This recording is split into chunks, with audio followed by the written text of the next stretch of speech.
नमस्कार, आदाब, सत श्री अकाल। आपके साथ मैं स्मिता शर्मा हूं। आप देख रहे हैं मेरा YouTube station Smita Sharma journalist, और मैं इस वक्त दिल्ली के प्रसिद्ध ऐतिहासिक बंगला साहब गुरुद्वारे में हूं। यहां पर भी हर रोज़ हज़ारों की तादाद में लोग मत्था टेकने के लिए आते हैं, यहां पर लंगर में शिरकत करते हैं। यहाँ पर मैं इसलिए मौजूद हूँ क्योंकि आज सोशल मीडिया पर जगह जगह अलग अलग शहरों से, दिल्ली के बाहर शहरों से खबरें आ रही हैं कि मानो एक पैनिक फैल रहा है। लोग कह रहे हैं कि डीजल और पेट्रोल की या तो कमी हो रही है या कमी होने जा रही है। हैदराबाद से हम खास करके देख रहे हैं पिछले 24 से 36 घंटों से कि बहुत लंबी कतारें लग रही हैं पेट्रोल स्टेशंस के बाहर। वहीं गुजरात में एक खबर आई कि वहां पर पुलिस को तैनात करना पड़ रहा है फ्यूल पंप्स के बाहर, ताकि शांति बनी रहे, अफरा तफरी की स्थिति ना हो। लोगों से हम ज़रूर अपील करेंगे कि आप प्लीज़ पैनिक मत कीजिए। पैनिक से जो मिडिलमैन होते हैं वो ज़्यादा होर्डिंग करते हैं, वो ब्लैक मार्केटिंग करते हैं। लेकिन कुछ दिनों पहले हमने यहाँ पर नब्ज़ टटोला था, दिल्ली के कनॉट प्लेस जाकर आम लोगों से बात की थी कि जो एलपीजी संकट है वो सही में कितना गहरा संकट है। वो वीडियो भी आप देख सकते हैं। सिलेंडर्स का जहाँ तक सवाल है, घरेलू सिलेंडर्स क्योंकि सरकार ने कहा वो काबू में हैं, और जो कमर्शियल सिलेंडर्स हैं उनको लेकर भी उनकी रिव्यू के लिए एक 3 सदस्यीय समिति भी बाद में बनाई गई। वहाँ पे शॉर्टेजेस आ रही हैं। जो छोटे छोटे ईटरीज़ हैं, ठेले हैं, रेस्टोरेंट्स हैं, कमर्शियल ऑपरेशंस हैं, उनको बहुत दिक्कतों का सामना करना पड़ रहा है। अब वो ब्लैक मार्केटिंग हो कि कुछ भी हो, एक हकीकत है कि सिलेंडर्स उनको नहीं मिल रही हैं, जिससे लोगों की नौकरियां जा रही हैं, लोग बेरोज़गार हो रहे हैं, पैसे की जो कमाई है वो नहीं हो पा रही है। कुछ दिनों पहले खबरें आ रही थी कि दिल्ली के गुरुद्वारों में भी शायद एक परेशानी हो रही है, तो हमने कहा कि आज हम आकर यहाँ पर जानने की कोशिश करें कि क्या यहाँ के लंगर पर कोई असर पड़ा है, क्या यहाँ लकड़ी के चूल्हों का सहारा लिया जा रहा है। तो गुरुद्वारे की जो मैनेजमेंट है उनके सदस्यों का कहना है कि यहाँ पर गैस पाइपलाइन अवेलेबल है, इसलिए कोई दिक्कत नहीं हो रही है। ना लंगर में किसी तरह का कोई बदलाव किया गया है, ना लोगों की संख्या में कोई बदलाव हुआ है, कोई कमी आई है, बल्कि भारी तादाद में लोग आते हैं। और शनिवार रविवार को तो लाखों की तादाद में लोग यहाँ पर आते हैं, जो श्रद्धालु हैं, जो पर्यटक हैं, मत्था टेकने के लिए, दर्शन करने के लिए। तो ये गुरुद्वारे की हकीकत है। लेकिन एक और हकीकत है बहुत जो गरीब लोगों की है। जंतर मंतर पर हम एक सफाई कर्मचारी आंदोलन की प्रोटेस्ट को कवर करने के लिए गए थे, वो रिपोर्ट भी आप देख सकते हैं। लेकिन वहाँ मौजूद जो सफाई कर्मचारी है, जो बिल्कुल ही पिछड़े वंचित वर्गों से आते हैं, उन लोगों से हमने बात की इस सिलेंडर संकट को लेकर, और उनमें से बहुत महिलाओं ने कहा कि वो पत्ते ढूंढकर, लकड़ियाँ ढूंढकर, चूल्हा जलाकर इस वक्त आग बनाकर उसमें खाना बनाने के लिए मजबूर हैं। वो आवाज़ें भी मैं आप तक सुनाती हूँ। आप लोग कहाँ से आई हैं? देहरादून से आई हैं। देहरादून में इस वक्त सिलेंडर का हालात क्या चल रहा है? आप सिलेंडर से खाना बनाती है, कैसे बनाती हैं? जी, सिलेंडर से बनाती हैं। तो अभी घर में क्या है? सिलेंडर मिल रहा है आपको? जो है वो ही बरत रहे, अभी मिल नहीं रहा है इतना। कितने लोग हैं आपके घर में? मेरे घर में 4 लोग हैं। तो अभी जो ये मौजूदा सिलेंडर है वो कितने दिन चलेगा आपका? 2 महीना। 2 महीना एक सिलेंडर चल जाएगा? 2 महीना चल आपका? अच्छा, आपका क्या है सीन? जी सिलेंडर है।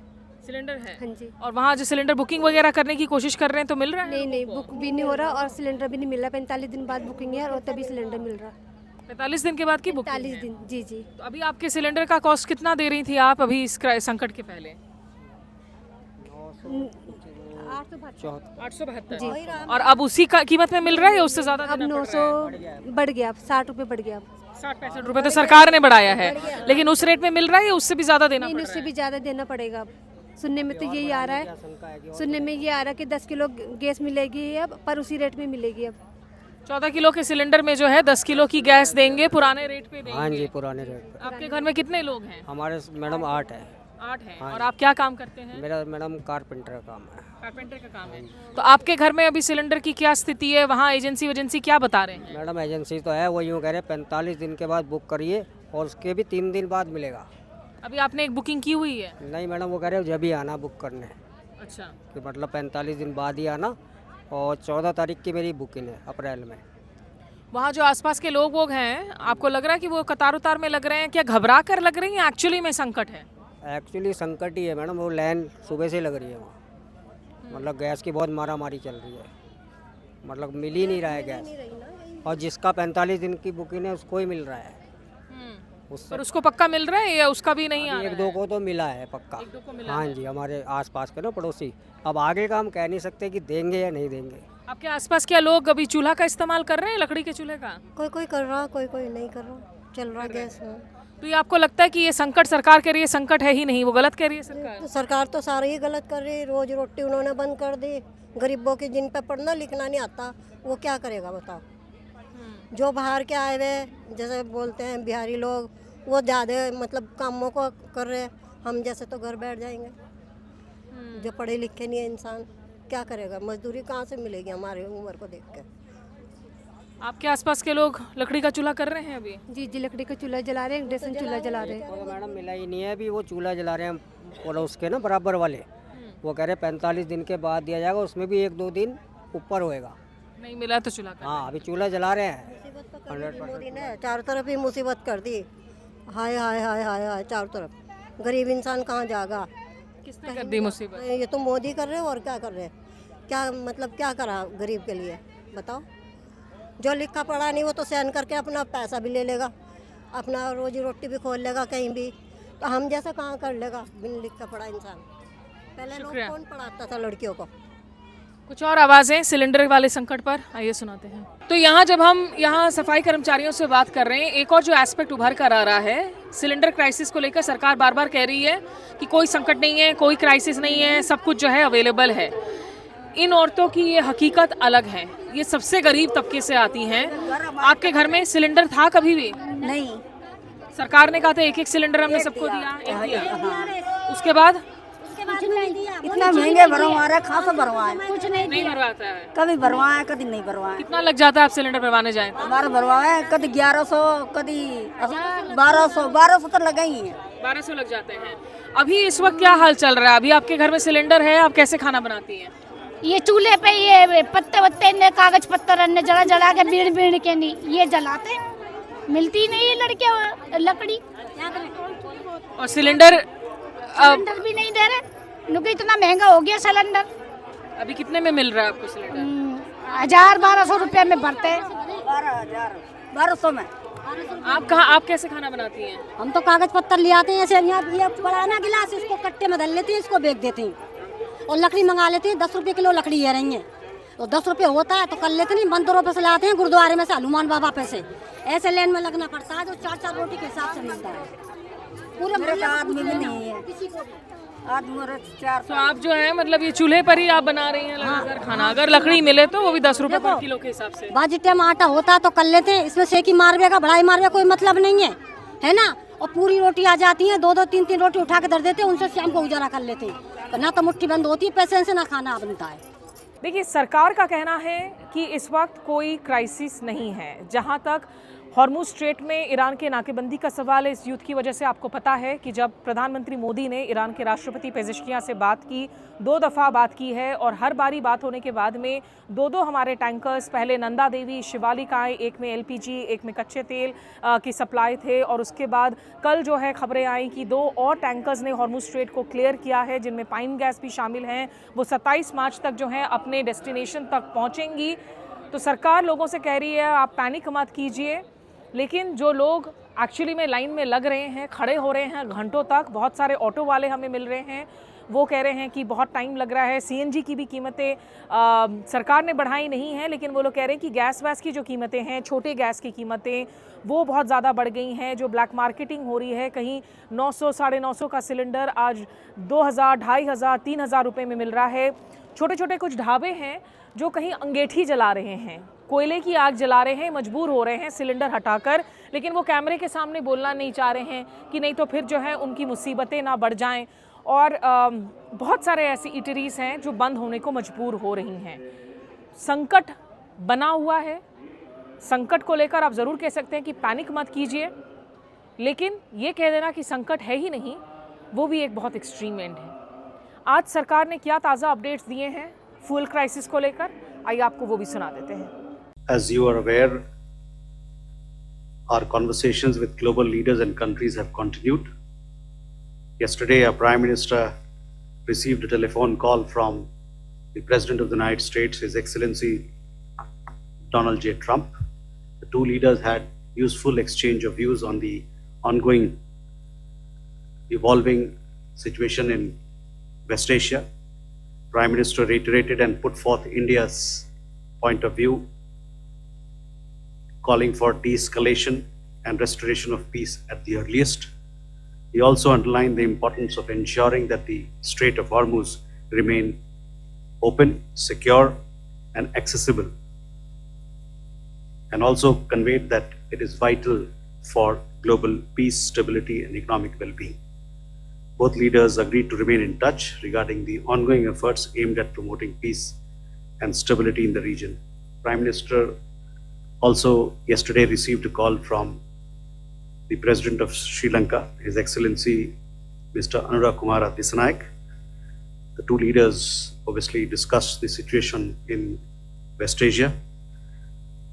Both leaders reiterated the importance of keeping shipping lines open and secure in the interest of the global community.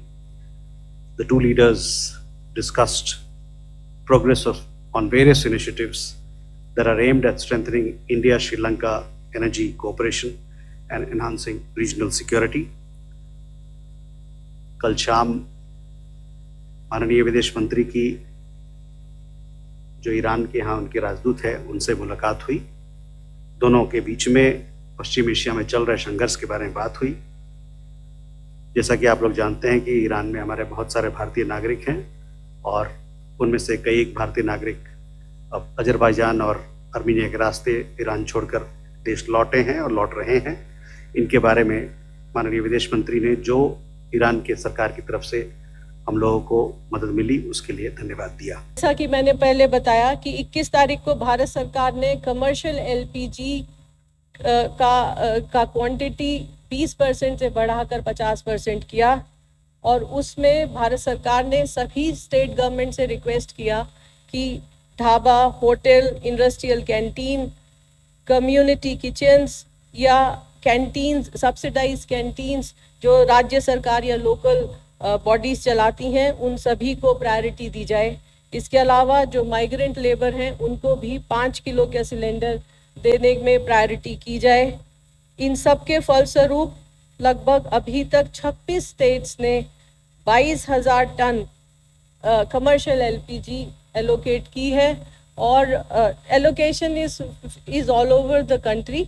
जहाँ पर राज्य सरकार ने एलोकेट किया है वो भी है इस क्वांटिटी में और जहाँ हमारी ऑयल मार्केटिंग कंपनीज दे रही हैं वह मात्रा भी इसमें सम्मिलित है। इस सब के प्रयासों के फलस्वरूप कल लगभग 30,000 5 किलो के सिलेंडर दिए गए हैं। केरोसिन के संबंध में भी जैसा आपको पता है भारत सरकार ने as an alternate fuel option additional allocation किया है सभी राज्य सरकारों को और यहाँ पर भी लगभग 16 राज्य और यूनियन टेरिटरीज में एलोकेशन ऑर्डर जारी हुए हैं। आज के समय में भारत सरकार का भी और राज्य सरकारों का भी ये प्रयत्न है कि ब्लैक मार्केटिंग और होर्डिंग को रोका जाए और इस सब में राज्य सरकारों की भूमिका बहुत अहम हो जाती है। इस संबंध में मैं आपको बताना चाहूँगी कि कल लगभग 2700 रेड की गई विभिन्न राज्यों में और लगभग 2000 सिलेंडर भी सीज किए गए हैं। उत्तर प्रदेश, महाराष्ट्र, तेलंगाना, छत्तीसगढ़ में अच्छी रेड्स हुई हैं और काफ़ी मात्रा में सिलेंडर्स भी सीज हुए हैं। इसके अलावा ऑयल मार्केटिंग कंपनीज के ऑफिशियल्स के द्वारा भी सरप्राइज इंस्पेक्शन जारी हैं। अभी तक लगभग 290 शो कॉज नोटिस इशू किए जा चुके हैं। आखिर में आप सभी के माध्यम से मैं देशवासियों से दोबारा प्रार्थना करना चाहूँगी, अपील करना चाहूँगी कि अफवाहों पर विश्वास न करें। हमारे पास पर्याप्त मात्रा में ईंधन मौजूद है और उन तक ईंधन पहुंचाने के लिए भारत सरकार हर स्तर पर प्रयत्नरत है। तो देखिए सरकार तमाम दावे ज़रूर कर रही है कि भाई कोई दिक्कत नहीं है, लेकिन इंडिया टुडे ने एक स्टोरी की है और उन्होंने एक इन्वेस्टिगेटिव रिपोर्ट को सार्वजनिक किया है जिसमें वो कहते हैं कि हमने एक आरटीआई अर्जी दाखिल की, राइट टू इन्फॉर्मेशन, सूचना का अधिकार के तहत, और जिसके अनुसार इस रिपोर्ट में दावा किया जा रहा है कि भारत के पास इस वक्त जो रिजर्व हमारी ऑयल हैं वो दरअसल 9.5 दिनों के लिए ही हैं, उससे ज़्यादा नहीं है। 10 दिनों तक के लिए जो है हमारे पास में रिजर्व फ्यूल कैपेसिटी है। ये इंडिया टुडे की एक न्यूज़ स्टोरी पब्लिश हुई है और यही वजह है कि विपक्ष लगातार सरकार पर हमलावर है। विपक्ष तो ये मांग कर रहा है कि सदन के अंदर में जो है वेस्ट एशिया की सरकार की नीति को लेकर, हमारी ऊर्जा संकट को लेकर चर्चा हो। हालांकि आज सरकार ने एक सर्वदलीय बैठक बुलाई है, उस बैठक के बारे में और डिटेल्स देर रात के व्लॉग में मैं आपको दूंगी, लेकिन सदन पर जो है चर्चा नहीं हुई है। कल हमने देखा था कि जीरो वार में इंटरवेंशन के दौरान इकरा चौधरी समाजवादी पार्टी की नेता और जॉन ब्रिटिश जो कि सीपीएम के नेता हैं राज्यसभा में, उन लोगों ने कुछ ज़बरदस्त बातें रखी थी भारत के फॉरेन पॉलिसी को लेकर और ऊर्जा संकट और महंगाई को लेकर। वो आप कल के व्लॉग में देख सकते हैं जो देर रात हमने लाइव ब्रॉडकास्ट किया था। और आज लगातार जो है, इसके पहले भी हमने देखा था कि विपक्षी दल प्रोटेस्ट कर रहे थे सिलेंडरों के बढ़ती हुई दामों को लेकर। आज भी ज़बरदस्त जो है प्रोटेस्ट किए हैं उन्होंने संसद परिसर के अंदर कि कीमतें बढ़ रही हैं, संकट हो रहा है।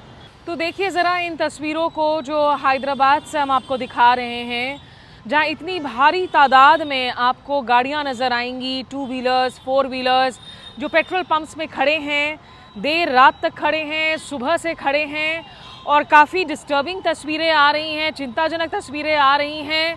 बहुत किलोमीटर लंबी लाइनों की खबर आ रही हैं। लोग सिर्फ अपनी गाड़ियों में ही पेट्रोल या डीजल नहीं भरवा रहे हैं, बल्कि अपने पास जो भी उनके पास बाल्टी हो, ड्रम हो, वो लेकर पहुंच रहे हैं। ऐसी तस्वीरें नज़र आ रही हैं।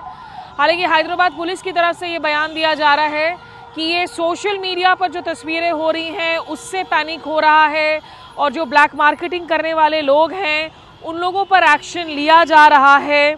2 तस्वीरें जो मैं आपको दिखाना चाहूँगी। यहाँ एक तस्वीर, ये यादव मनीष 1001 नाम से इनका ट्विटर हैंडल है, मनीष यादव हैं, और इन्होंने एक वीडियो पोस्ट किया है जिसमें वो कहते हैं कि जो युवा नज़र आ रहा है ये निवाड़ी मध्य प्रदेश का एक युवा है जो अपने सिर पर एलपीजी गैस सिलेंडर लेकर इतना परेशान है क्योंकि सिलेंडर नहीं मिल रहा, तो इसे कंधे पर लेकर जो है वो डीएम ऑफिस पहुंच गया है। और आगे मनीष यादव लिखते हैं कि डीएम सिलेंडर ना मिलने की बात को अफवाह बता रहा था, तो युवक खाली सिलेंडर लेकर जो है डीएम ऑफिस पहुंच गया और कहने लगा कि फिर आप इसको भर दीजिए क्योंकि मुझे ये सिलेंडर नहीं मिल रहा है। तो निवाड़ी मध्य प्रदेश की ये तस्वीर एक्स पर यूज़र यादव मनीष 1001 ने पोस्ट किया है इन डिटेल्स के साथ में। एक और पोस्ट है अरविंद शर्मा ट्विटर पर, इनका जो ट्विटर हैंडल है वो है एस अरविंद SARVIIND, और इन्होंने तस्वीर दिखाई है गुजरात के सूरत की। ये डायमंड ट्रेडिंग के लिए जाना जाता है, कारोबार के लिए जाना जाता है। सूरत वो शहर भी है जहां बहुत माइग्रेंट वर्कर्स जाते हैं उत्तर प्रदेश से, बिहार से।